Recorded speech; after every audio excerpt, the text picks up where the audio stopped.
여러분 안녕하세요. 부동산 부투칠성 김하인 작가입니다. 김하인 작가의 동용 모의고사와 함께 100점의 꽃을 피우자 동백꽃 제2의 4강을 진행하겠습니다. 동용 모의고사 문제는 네이버 밴드 공인중개사 민법 김하인쌤 공지사항란에 있습니다. 이 시간에는 매도인 담보 책임을 시작하겠습니다. 이 권리하자 5개가 있죠. 먼저 전부 타인 권리 매매, 일부 타인 권리 매매, 다음 세 번째는 저당권이나 전세권이 실행, 경매가 되어 행사가 되는 거죠. 네 번째가 소량보적 일부물실이 있고, 다섯 번째가 제한물권이 있어서 부동산 사용하기 불편합니다. 이 5개가 있는데 매도인 담보책임이란 하자를 모르고 산 선의 매수인이 매도인에게 책임을 묻는 겁니다. 근데 특이하게 하자를 알았던 악의 매수인에게도 인정되는 권리가 있죠. 그걸 외우는 겁니다. 1번에서 해지가 있고 2번에서 대금감액 청구가 있습니다. 3번은 실행, 행사, 경매 나왔죠. 사안이 제일 중대해서 악의 매수인도 뭐든지 할 수 있습니다. 해지하고 손해배상 청구 등등 여기 없는 것도 할 수 있어요. 매도인 가서 때려 죽여도 돼요. 이 악의도 가능한 게 외우는 건데 이게 전해, 일감, 실손해입니다. 즉 예전에 했던 일감에서 실손해만 얻었어요. 전해, 일감, 실손해. 이 빨강색은 악의도 가능하죠. 빨강색이 아닌 나머지 이외에는 다 선의 매수인만 가능합니다. 그러니까 빨강색 전해, 일감, 실손해 외워요. 나머지는 무조건 선의하면 되는데 특히 제일 밑에 4번, 5번 4번, 5번은 빨강색 없죠. 여기 무조건 선의 매수인만 가능합니다. 다음 행사기한은 선의 매수인은 알아야겠죠. 안날부터 1년, 악의 매수인은 안날이 계약일이라 그때부터 1년입니다. 선의 안날 1년 별도로 외워두세요. 다음 일부 불능이 있는데 자, 불능하면 아무 말 없으면 전부 불능입니다. 일부는 이렇게 일부라고 써주는 거죠. 수량지정 매매에서 자 실제 면적은 180평인데 계약한 면적이 200평입니다. 이게 미달합니다. 20평 미달하죠. 자 그럼 이 매매계약은 유효일까요? 무효일까요? 유효고 우리라면 가서 20평 깎으면 되겠죠. 이렇게 대금감액 청구할 수 있습니다. 근데 이거 유효기 때문에 부당이득반환 청구 나올 수 없어요. 부당이득반환 청구는 무효일 때만 나거든요. 그리고 계약체결상 과실도 나올 수 없습니다. 이것도 무효일 때만 나와요. 이건 유효니까 아래 두 가지 무효 효과 2개 나올 수 없습니다. 31번 매도인 담보책임 설명 옳지 않은 겁니다. 1번 소량 지정 매매에 해당하는 부동산 매매계약에서 실제 면적 씁니다. 180평 180평이 계약 면적 200평 200평이 미달하는 경우 매수인은 대금감액 청구권 행사 이건 가능한데 그 뒤에 부당이득반환 청구할 수 있다. 이게 틀렸습니다. 2번 타인 권리 매매한 자가 그 권리를 이전할 수 없게 된 경우 매도인은 선의 매수인에 대해서 다음 불능당시 맞아요. 불능시가 다음 이행이익 맞죠. 매도인 담보책임은 유효일 때만 나오고 유효에서 손해배상은 원칙이 이행이익해서 이행이익 동그라미치고 맞았습니다. 실내이익 하면 틀린 거죠. 한번 매매계약 내용의 중요 부분에 자 착오 동그라미 쳐요. 착오가 있는 경우 매수인은 매도인의 하자 담보책임 동그라미 쳐요. 성립하는 자와 상관없이 착오 이유로 취소할 수 있습니다. 즉 두 개는 따로따로입니다. 착오는 민법 총칙에 있고 담보책임은 계약법에 있어서 따로따로 판단해요. 그래서 맞습니다. 4번 매수인이 하자 발생과 확대에 잘못이 있는 경우 즉 매도인 담보책임이란 매도인이 책임지는 거죠. 근데 매수인도 잘못이 있대요. 그럼 그 잘못 비율을 정산해서 과실상계하는 겁니다. 그 다음 법원은 매도인의 손해배상액 산정함에 있어서 이렇게 손해배상 산정할 때 과실상계가 적용되죠. 다음 매수인도 잘못했으니까 매수인 과실도 직권참작 고려해서 정합니다. 이보다 훨씬 중요한 게 표현 대리에서는 과실상계 적용되지 않는다. 이게 더 훨씬 중요합니다. 5번 저당권이 설정된 부동산 매수인이 동그라미 쳐요. 저당권의 행사 동그라미 아까 실손해, 실행, 행사, 악의도 뭐든지 할 수 있죠. 그 다음 그 소유권 취득할 수 없는 경우 악의 매수인도 특별한 사정이 없는 한 계약 해지할 수 있다 맞았습니다. 32번 매매계약 설명 옳지 않은 거죠. 1번 매매는 쌍무 유상입니다. 2번 경매 동그라미쳐요. 경매 열차에서 매수한 자 목적물 동그라미쳐요. 그 다음 뒤 하자 동그라미. 경매에서는 이 물건 하자는 제일 끝에 담보책임 물을 수 없습니다. 3번 매도인은 담보책임 면제 특약한 경우에도 이거 원래 유효지만 다음같이 제3자에게 권리를 함부로 막 설정하면 됩니까? 안 되겠죠? 또는 양도한 행위에 대해서는 책임 면하지 못합니다. 4번 매매 목적물이 전세권의 목적이 된 경우 전세권 동남쳐요. 이것은 아까 담보책임 5개 중에 5번이에요. 5번 용익물권, 제한물권. 여기는 선의만 할 수 있다. 그래서 그 뒤에 선이 맞아요. 선의 매수인은 이로 인하여 계약 목적을 달성할 수 없으면 해지할 수 있습니다. 5번 타인권리 매매에서 아무 말 없으면 전부 타인권리 매매죠. 매도인이 그 권리를 취득하여 매수인에게 이전할 수 없는 경우 계약 당시 그 사실 안 매수인도 계약 해제, 전해 해지할 수 있죠. 정답은 5번입니다. 다음 중축 나오면 우리 판례는 원칙적으로 독립성이 없다고 봐요. 따라서 이 중축 부분은 애초에 부속물이 아닙니다. 부속물은 독립성 있는 거거든요. 그래서 이 중축은 필요비, 유익비 등등 비용 상한 충고 문제고 이 비용 상한 충고는 임의 규정이라 포기할 수 있죠. 그럼 비용을 포기한단 말은 중축 부분을 포기할 수 있다는 말이죠. 즉 중축 부분을 임차인이 임대인에게 줄 수 있다는 말이네요. 임의 규정이라 특약 유효입니다. 33번에서 일단 제일 밑에 동그라미 5번을 봐요. 건물 임차인이 자신 비용으로 중축 동그라미죠. 독립성 없어요. 임의 규정. 중축한 부분을 임대인 소유로 기속시키로 약정. 이 약정 유효입니다. 임의 규정이라 포기 약정 유효. 약정가 있다면 특별한 사정이 없는 한 이는 강행 규정 반하여 무효 다 틀렸어요. 이건 임의 규정이에요. 임의 규정이고 임차인의 부속물 매수 청구도 인정되지 않습니다. 완전히 틀렸어요. 그럼 자 323 문제가 임차인의 부속물 매수 청구권 설명 옳지 않은 거죠. 1번 일시사용 동그라치면 제일 끝에 이거 행사할 수 없습니다. 2번 임대차 계약 임차인의 채무불이행 동그라치면 그래서 제일 끝에 매수 청구 인정되지 않아요. 3번 임차인이 부속물 매수 청구권을 적법하게 행사한 경우 그럼 자 매수 청구 행사하면 무슨 계약이 성립하죠? 내 거 사 그랬으니까 매매 계약이 성립하죠. 그럼 그 뒤는 매매 계약은 동시행이에요. 그 뒤에 임차인은 임대인이 이제 매수인이죠. 임대인 매수인이 매도대금 지급할 때까지 그다음 임차인은 부속물 인도를 거절할 수 있죠. 매매니까 돈 안 주면 물건 안 주는 거죠. 4번 오로지 임차인의 특수목적 돈 넘쳐요. 특수목적은 객관적 편의가 없으니까 제일 끝에 매수 청구 대상이 되지 않습니다. 정답 5번입니다. 324번 을은 건물 소유를 목적으로 갑소유 토지 동남쳐요. 임차한 후 갑 동의 없이 동남쳐요. 이를 평에게 전대하였다. 그럼 임대인 동의 없을 때는 양도 전대가 똑같습니다. 옳은 거죠. 1번 갑은 평에게 X토지 반환 청구할 수 있다. 내 동의 없으니까 나가라고 청구할 수 있다. 2번 갑은 을에 대한 임대차 계약 차임 청구권을 아직 상실하지 않았죠. 아직 해지하지 않았죠. 3번 갑과 을 사이의 임대차 계약은 무단전대를 이유로 갑의 해지 의사표시가 없으면 해지 효력이 발생하지 않죠. 해지한다고 해야 되죠.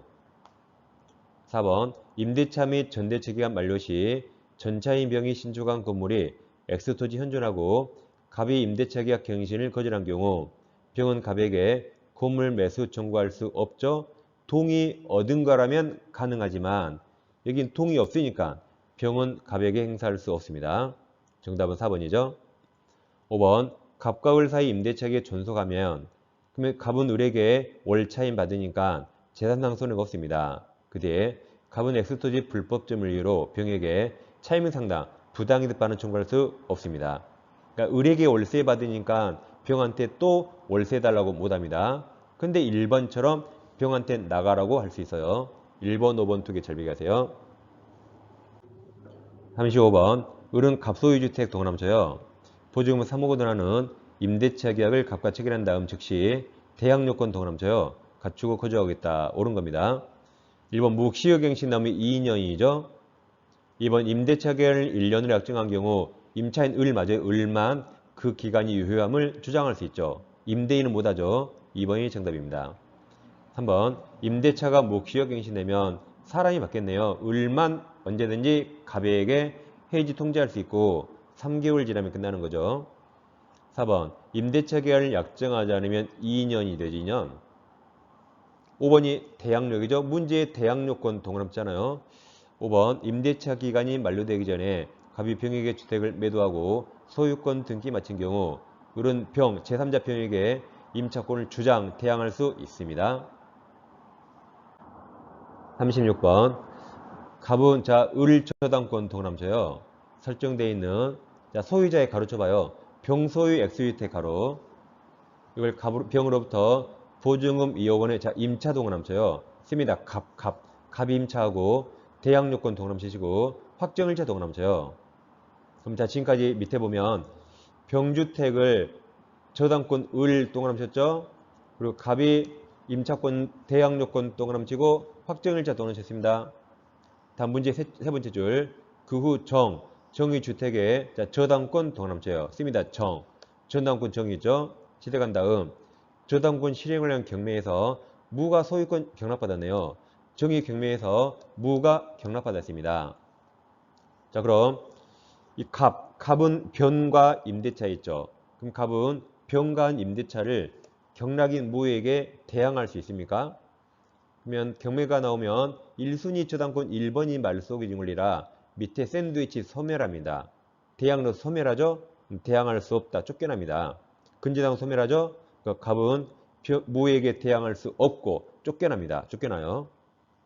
그럼 갑이 대항할 수 없다 그 말은 경락인은 병지위를 승계하지 않는다고 표현하죠. 그래서 대항력 없다가 양수인이 승계하지 않는다.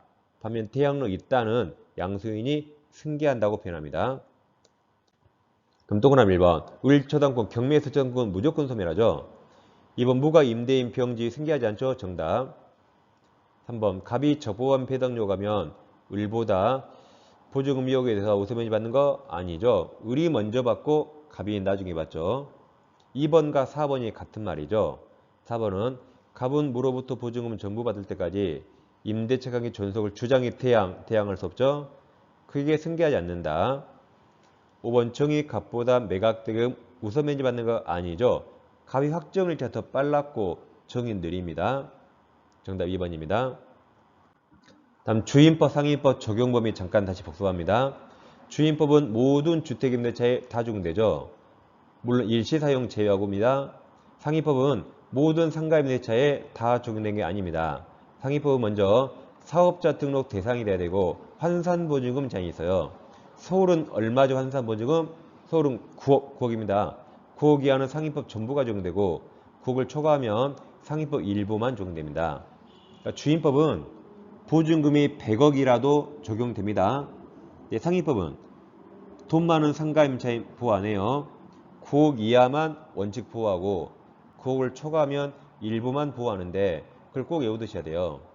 먼저 3기현 체지 규정, 권리금 보호 규정들. 코로나 때문에 폐업하면 임차인이 해지권이 생겼고 대항력, 표준계약서, 계약갱신 요구권 이 6개만 적용됩니다. 이걸 외우는데 초를 넣어서 외워요. 회사의 초상권이 폐지됩니다. 그 회사 거의 망하겠죠?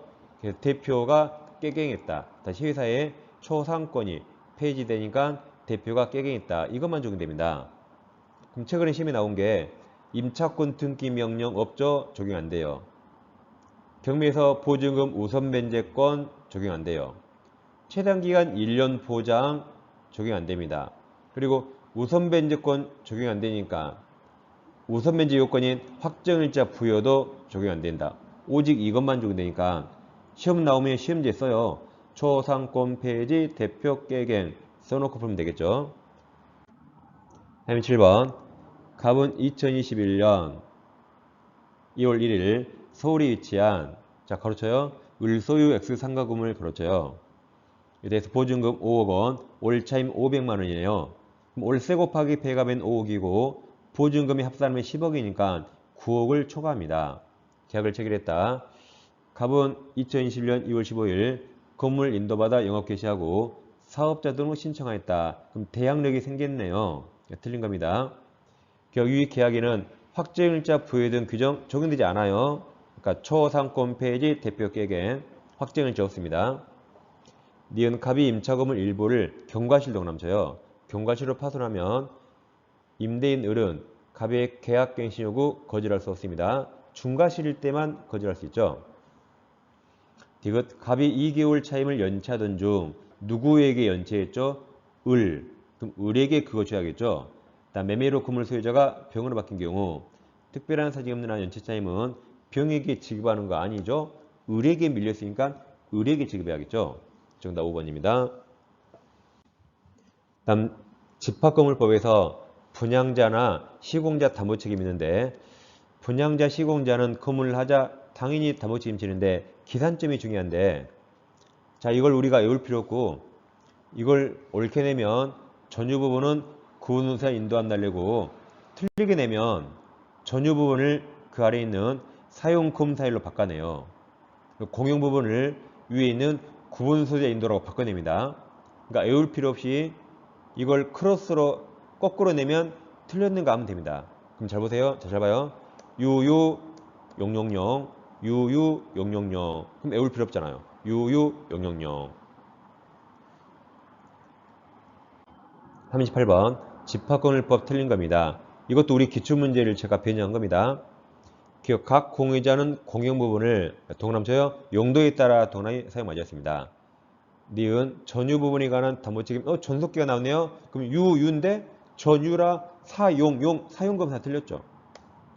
구분소 유자에게 인도한 날이에요. 유유. 이것이 제일 중요하죠.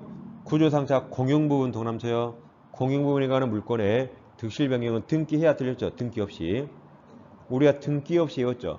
심법 깊이 혼나 공용 부분 등기 없이. 집합금을 임차인도 관리인 될 수 있죠. 관리인은 구분 소유자 아니어도 됩니다. 정답 5번입니다. 다음 가등기 나오면 양도담보랑 성질이 똑같죠. 이건 자 만약에 을에게 우리가 아파트 주택이 있어요.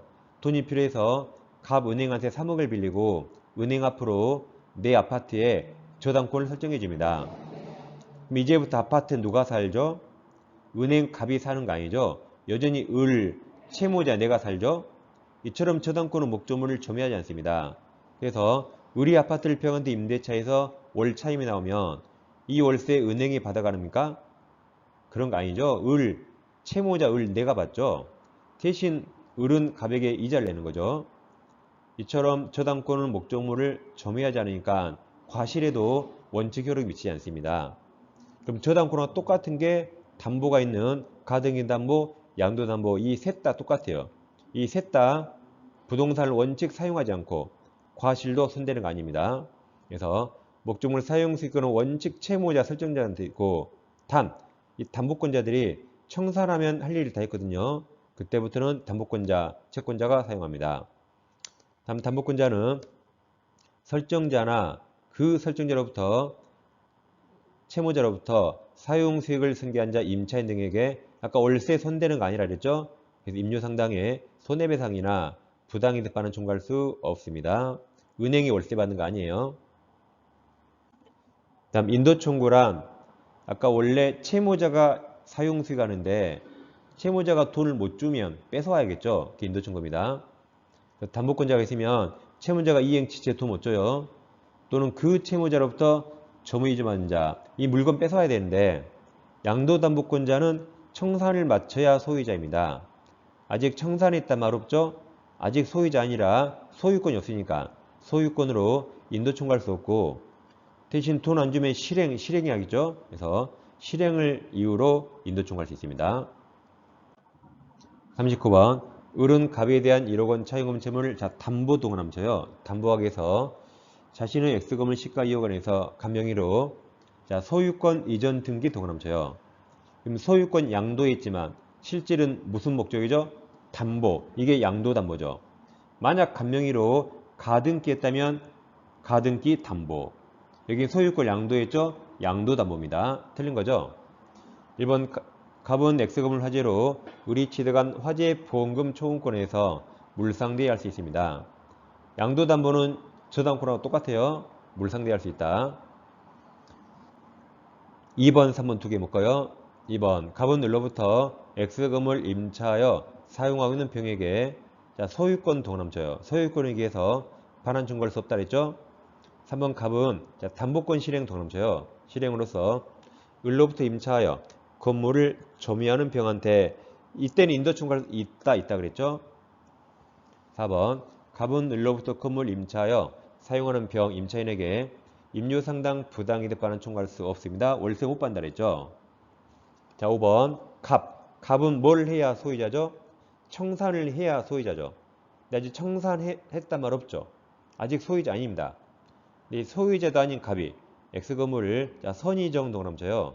선의정에게 소유권 이전 등기 해준 경우 소유자도 아닌 갑이 소유권 등기 넘겼죠. 근데 여기는 제3자 보호가 있어요. 선의 3자. 그 제3자 정이 선이라면 보호됩니다. 그래서 질 끝에 을은 정에게 소유권 이전 등기 말소 청구할 수 없습니다. 이 선의 3자 보호가 있어요. 정답은 3번입니다. 다음 계약 명의 신탁이란 수탁자에게 계약까지 모든 걸 맡긴 겁니다.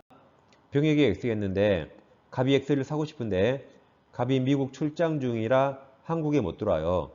한국에 있는 친구 을과 명의 신탁합니다. 갑이 신탁자, 을이 수탁자. 그리고 한국에 있는 을에게 매수자금까지 다 송금했어요. 그래서 을이 이제 병을 만나 계약하고 돈도 을이 줘요. 등기도 을한테 오겠죠. 이처럼 수탁자에게 계약 모든 걸 다 맡겨서 이게 계약 명의신탁입니다.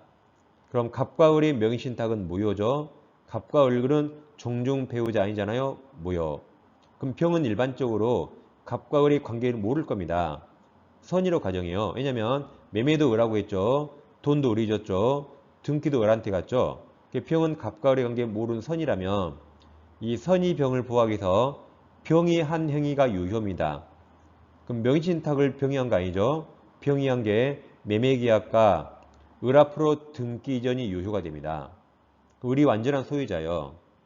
을이 소유자지만 세상에 공짜가 없어요. 을은 갑돈으로 소유권 취득했죠? 갑은 이 돈을 부당이득 반환 청구할 수 있습니다. 그리고 을이 소유자라 갑이 을에게 부동산을 반환 청구는 못합니다. 갑은 이거 달라고 유치권 행사할 수 있나요? 유치권은 못하죠. 우리 유치권 행사 못하는 걸 보건복지부 매시 내었거든요.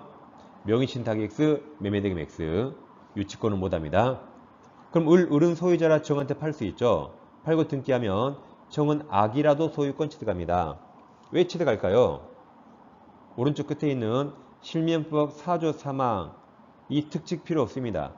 이 특칙은 1항, 2항 무효일 때 선의, 악의 3자가 보호되는 건데 여기 유효잖아요. 이거 필요 없어요. 을이 유효 100이죠. 그럼 100을 승계받으면 정은 알았던 몰랐던 무조건 100으로 취득합니다. 근데 만약 매도인 병이 악이래요. 그럼 악의 병 보호할 필요 없으니까 병이 한 것도 다 무효예요. 매매이득 무효, 을 앞으로 이전 등기도 무효가 됩니다. 그러더라도 정은 소유권 취득하죠. 이제 오른쪽 끝에 있는 4조 3항 특칙에 따라서 무효도 악의에게 대항할 수 없죠. 그래서 을 0이더라도 4조 3항 때문에 100으로 바뀝니다. 그러니까 갑을병을 어떻게 바꿔도 제3자는 무조건 정이고 정은 무조건 유효 보시면 됩니다. 40번 갑은 법령상 제한을 피하여 병소유 부동산 가로쳐요. 매수하고자 자신 친구 을과 부동산 매수에 관한 명의계약정을 체결하였다. 그에 따라 2022년 5월 을 동남져요. 을은 병과 부동산 매매계약 동남져요. 수탁자가 매매했죠. 계약명의신탁 체결하고 갑의 차금으로 그 대금을 지급하여 을 명의로 등기했다. 옳은 겁니다. 아래 봤던 그림하고 똑같습니다. 1번 병이 매매계약 체결 당시 명의계약정이 있다는 사실을 몰랐다면 갑과 을 사이의 명의탁 약정 동남죠. 약정은 무효죠. 약정을 병이한 거 아니죠. 약정은 무효입니다. 2번 병이 매매계약 체결 당시 그 명의탁 약정이 있다는 사실을 알았다면 을은 부동산 소유권 취득할 수 없죠. 한번 병이 매매계약 자 체결 당시 동남쳐요. 뭐든지 체결 당시가 기준이죠. 그 명의탁 약정이 있다는 사실을 자 몰랐다면 동남쳐요. 그럼 그 후는 고려하지 않아요. 그 후 고려하지 않습니다. 그 후 명의탁 약정 사실 알게 되었더라도 그럼 당연히 언젠간 알겠죠. 그래도 을은 부동산 소유권 취득한다. 이게 정답입니다. 4번 을이 부동산 소유권을 취득한 경우 갑은 을에게 제공한 X부동산 매수자금 동남쳐요. 매수자금은 부당이득 반은 총괄할 수 있죠. 단유치권 X. 5번 X부동산 소유권을 유효하게 취득한 을이 명의시사 약정 외의 적법한 원인에 의해서 갑 앞으로 부동산에 대한 소유권 이전 등기를 마치면 그 소유권 등기는 이제 실체관계 부합에서 유효가 되죠. 정답은 3번입니다. 동형 모의고사로 타시오 문제를 푸니까 우리가 아는 것도 보다 더 정확히 알 수 있습니다. 자, 이상 2회 동형 과정을 마치겠습니다. 다시 한번 말씀드리지만 그 커피 쿠폰 보내신 분들 너무 감사합니다. 잘 마실게요. 3회 모의고사도 계속 같이 공부하겠습니다. 감사합니다.